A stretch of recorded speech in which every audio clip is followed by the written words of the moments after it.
In this chapter, we're going to look at the chemistry of carboxylic acids and their derivatives.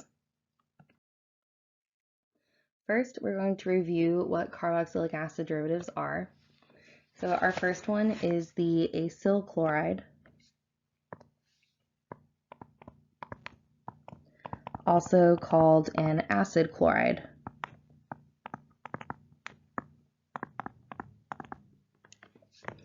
Our next one is the carboxylic acid anhydride. We have an ester,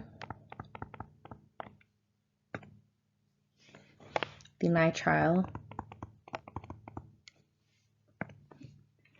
and the amide.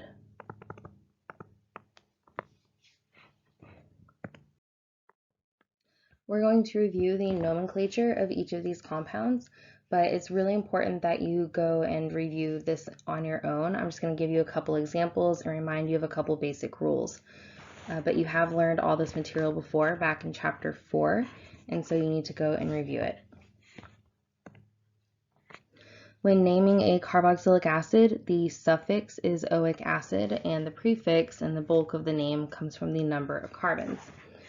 So when you are naming a carboxylic acid, imagine that the carboxylic acid is not there, and count your carbons.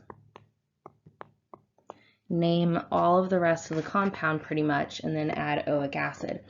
So for example, this one, this molecule without carboxylic acid would be 2-butene.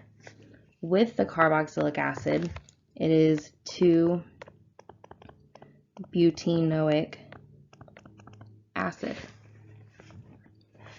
In the next compound, we have two important functional groups. We have the carboxylic acid and we have the ketone. This is the point where we start talking about which functional groups have the highest priority. And the carboxylic acid actually has the highest priority. So this is going to be carbon number 1.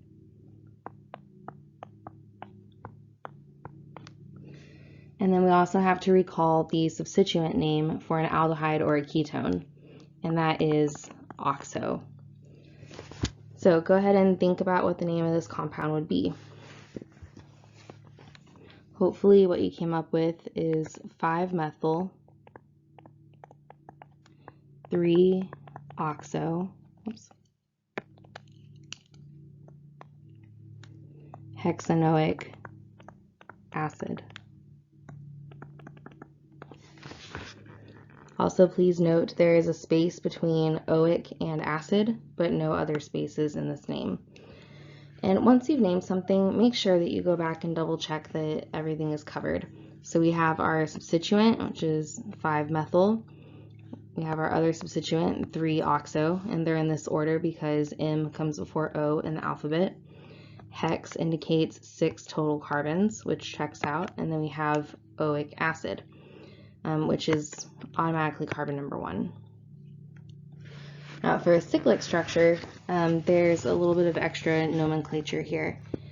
So we name the cyclic alkane, which in this case is cyclohexane, and then we add carboxylic acid to let us know that the carboxylic acid is hanging off of the cyclic structure. So cyclohexane carboxylic acid. For esters, the format of the name is to indicate the alkyl group that is coming off of the singly bonded oxygen. So that'd be this. And then we name the carboxylate that makes up all the rest of it. So in this first example, we have a 2-carbon substituent here, and then the rest of it looks like acetic acid. So we could call this ethyl acetate.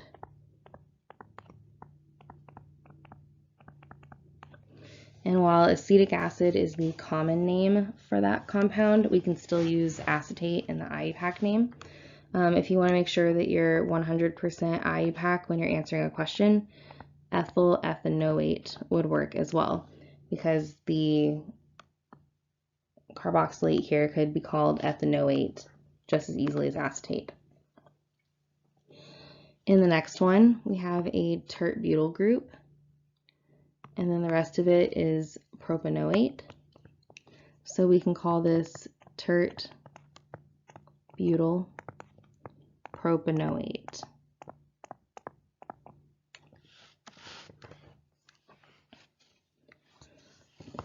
In this next compound, our substituent is the ethynyl substituent. So this could be called ethynyl ethanoate, or you can use some common names here. This is also the vinyl group, so this could be called vinyl acetate.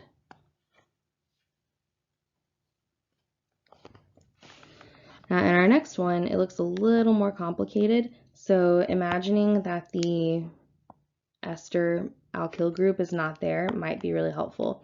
Imagine instead that this was a carboxylic acid. We know that we would have to call it benzoic acid and then indicate the position of the chlorine. So this would be p-chlorobenzoic acid. Therefore, our carboxylate here is p-chlorobenzoate, and our alkyl group is methyl. So we would call this methyl p-chlorobenzoate. You could also call it 4-chlorobenzoate. Either name would be correct. Now in this next one, you're welcome to use common names for any of these alkyl substituents. This alkyl substituent is isopentyl. So this compound is isopentyl acetate, or isopentyl ethanoate. And this ester actually smells like the banana candy, banana runts. So. Our next compounds to name are the carboxylic acid anhydrides. These are actually probably the easiest to name. You just have to recognize the acid that it came from and then add anhydride. So this looks like acetic acid. This is acetic anhydride. This came from succinic acid, so this is succinic anhydride.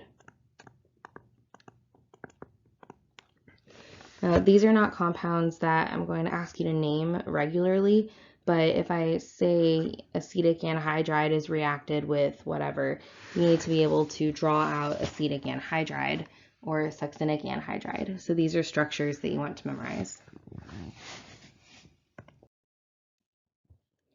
The naming for acyl chlorides has a pretty simple rule. You name it like it's a carboxylic acid, and then you drop the ic acid suffix and add on YL chloride.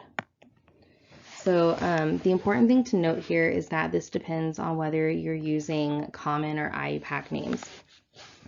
So the IUPAC name of this acid would be ethanoic acid. So this is ethanoyl chloride.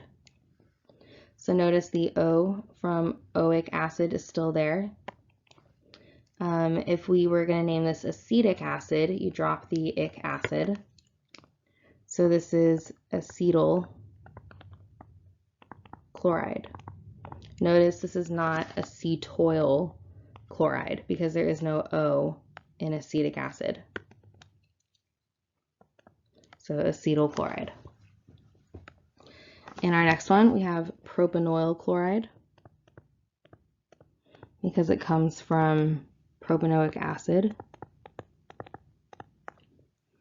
And then in our last one, this looks like benzoic acid, but we have the chlorine instead. So this is benzoyl chloride.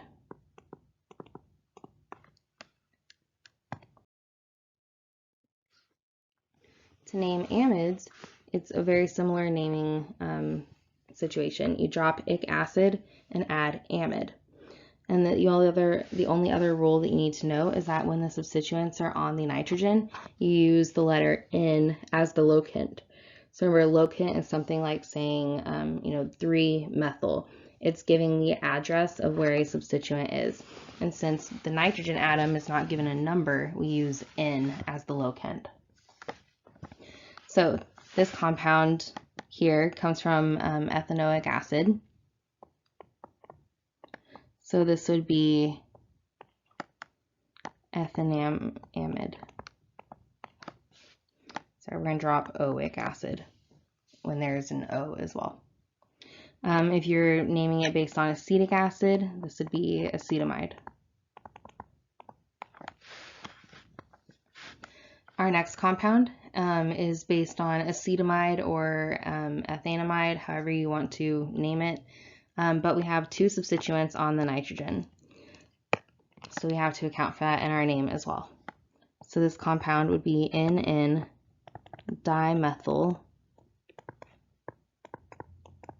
acetamide or ethanamide.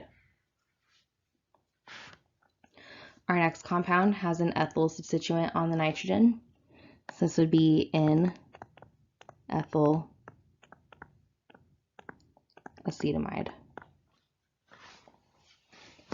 Our next compound has 2 different substituents on the nitrogens. We have a propyl group and a phenyl group. So we just need to use the letter N and make sure that we are alphabetizing our substituents. So this would be N-phenyl, N-propyl acetamide.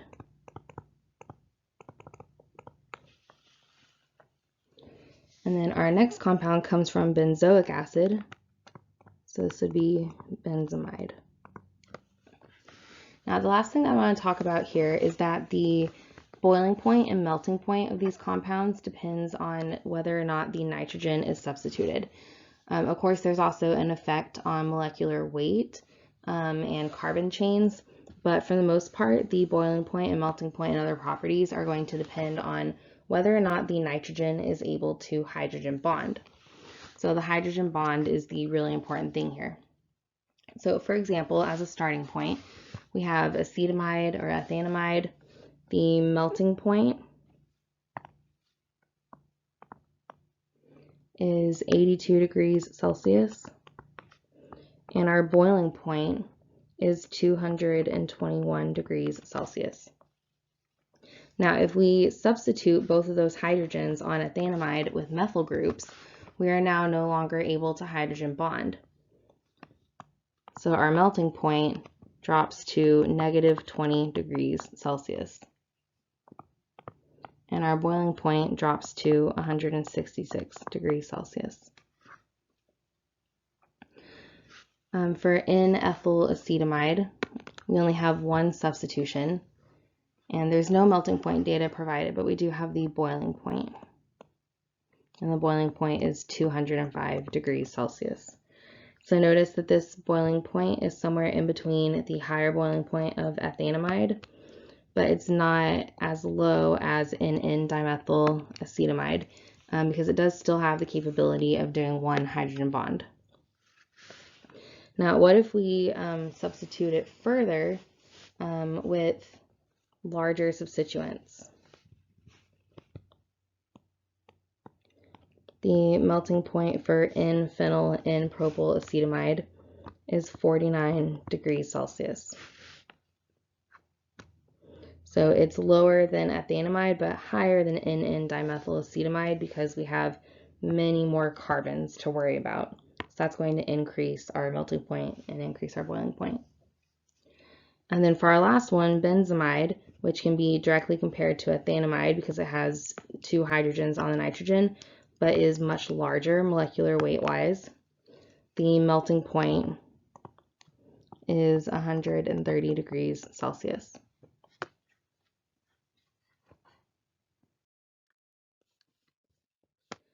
Now, the nomenclature for nitriles is not very complicated. You indicate the number of carbons involved in the entire molecule by naming the alkane. and then you follow it up with the word nitrile. So ethane nitrile.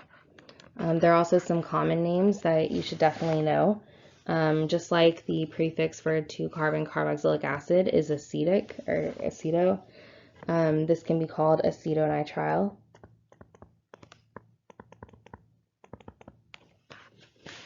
And in a situation where we have 3 carbons and an alkene, this could be called propene nitrile. Or you can use the common name of acrylonitrile. So these names are used much more often in industry than ethane nitrile or propene nitrile.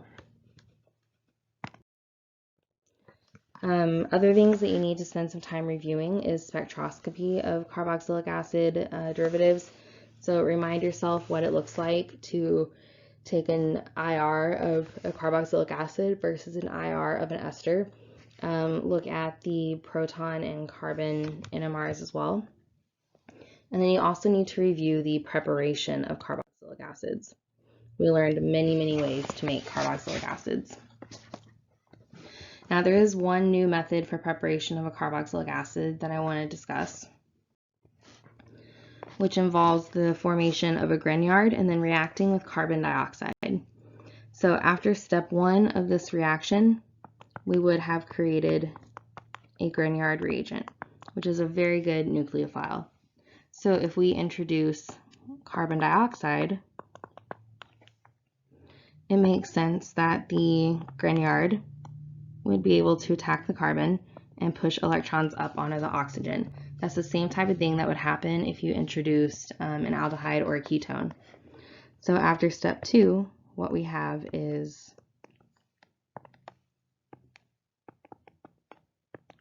a carboxylate, which in step 3 is protonated.